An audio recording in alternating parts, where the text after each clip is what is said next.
I'm going to talk to you today about spinal discs and how to keep them healthy, which is a must if you want to be healthy. The discs are like sponges. Think of them as like a sponge that you put in the sink. When water goes in it, it fills up. When you squeeze it, the water goes out. If you were to put a drop of soap in there, think of that as inflammation. Inflammation goes in. The water goes in, you squeeze it out, it's very soapy. Goes in again, squeeze it out, still soapy, but less and less as you continue to pump and move that sponge. Now, if you were to take that sponge and put it on the side of the sink, what would happen? It'd become dry and brittle. All right, now, with knowing what you know now from the sponge analogy, our spinal discs are the same exact way. They have to be moved in order to be hydrated and get nutrition and fluids in, and they have to be moved to pump out waste and toxins that cause degeneration. It's a process called imbibition. It's how the spine moves to get rid of waste and get nutrition into the spine.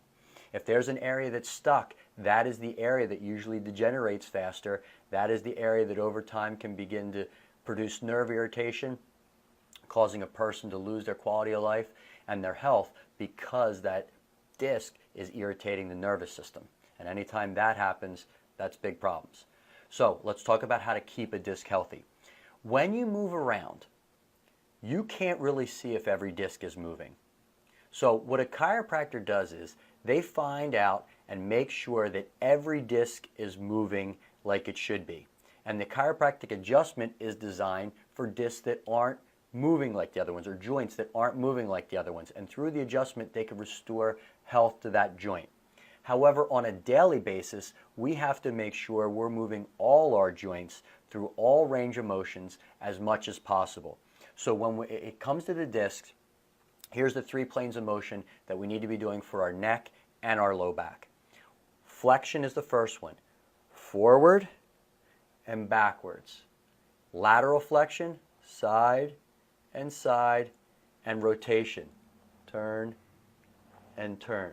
You should be in those positions for 10 seconds. And here's how it works. When you come, you sort of run into a spot where you sort of stop a little bit.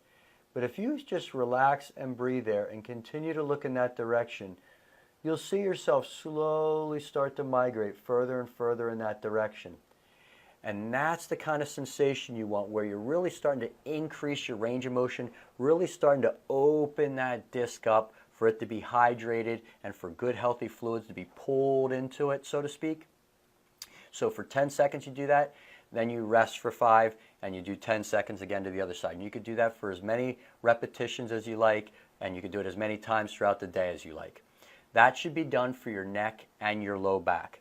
I also do a foam roller to roll through my back to sort of pump the discs.